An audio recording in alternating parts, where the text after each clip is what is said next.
I'm Yael Maxwell here with TCTMD at EuroPCR 2015 in Paris, France. I'm here with Dr. Roxana Mehran of Mount Sinai Hospital in New York. Thanks for being with us. Thank you, Yael. So it's been a great meeting so far. A couple of big trials on the first day. First was DEFER at 15 years, the longest trial so far to look at FFR screening of lesion ischemia in stable angina patients. They found that deferring PCI had no difference in outcomes and actually reduced the MI risk. So what do these results mean for the future of FFR? So first of all, defer PCI was really one of the very, very first studies way back when we were using pressure wires and looking at ischemia-driven revascularization. Of course, the field has come forward in so many wonderful ways, both on the performance side, which is what they call performance, versus deferring. And certainly our ability to evaluate ischemia using FFR, IFR is really just embellished over the last few years.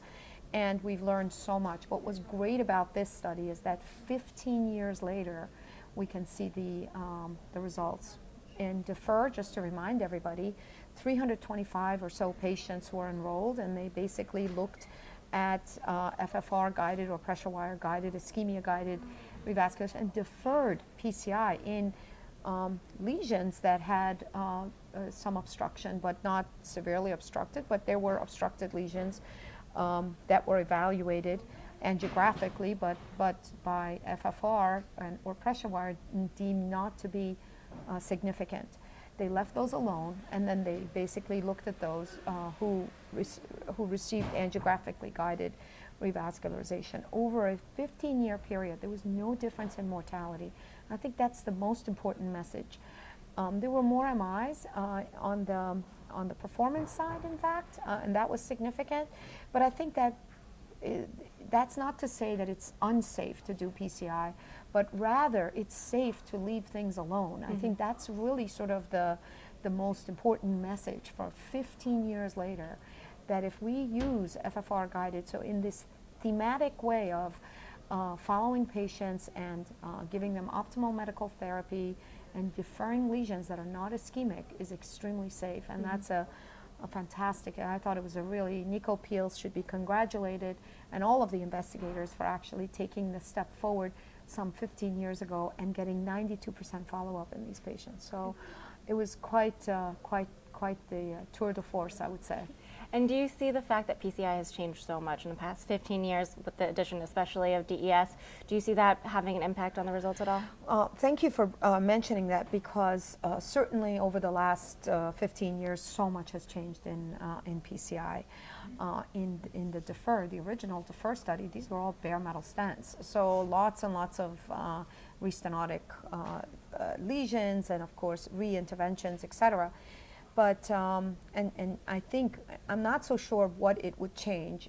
I think this, again, feeds into the continued evidence that we, as interventionalists, should be performing PCI on ischemic patients, and it should be, our revascularization must be ischemic guided, not just oculostenotic. And so I think that just was perfect to say that. Great. And then the next study I want to talk about is the FFR CT ripcord study, which is they pulled patients from the next trial based on the original invasive FFR ripcord trial. They looked at adding CT-based FFR screening to angiography alone, and they changed the management plan in 36% of patients, either from medical therapy to PCI or vice mm-hmm. versa. How do you see the future of this technology evolving within the field? So first of all, I think it's important in the context of this study, is to say that this was really a proof of concept. I mean, it really was not a prospective randomized evaluation. So I think, number one, we have to set that straight. This was a proof of concept. It was evaluating, letting 3 interventional cardiologists take a look at these lesions and then give them the information, and come up with a plan, and then unblind the non-invasive CT-FFR. So it's very, very interesting way to say that actually what I found very interesting, that the lesions that were 70 to 90%, only about 50% of those lesions were actually ischemic by the CT-FFR. And that to me is what was, and even the 90% lesions, 30% were not deemed to be ischemic. So again, another a tool in our armamentarium to be able to predict or to have that information beforehand going to the cath lab in stable patients to see whether or not these lesions are ischemic. So yes, I think it is going to have, again, giving us more tools to evaluate ischemia in a territory of a vessel that is stenotic. And for us to have that information is only going to be useful, and hopefully we know that we'll choose a very good strategy for those patients. Evaluation seems to be a theme of this meeting. Yes, it is. Yes. Lastly, I want to talk about the PROG-13 trial, which is another trial in this theme of ongoing trials the past 2 years looking at complete revascularization, and they found that there was no advantage to it after primary PCI in 214 STEMI patients. So where does this fit in with the other trials that have come out in the past couple of years? So a lot of excitement on the field of complete versus incomplete revascularization in the setting of a STEMI. What's different about PROG-13 is that the decision wasn't made at the time of primary PCI. These were patients who had their infarct-related artery treated, and then there was a stenotic lesion on another in another vessel, and between 30 to 40 days after the intervention, the ones who went into the complete revascularization had to have the revascularization staged and done in the second, not at the time of primary PCI, so different than PRAMI study per se.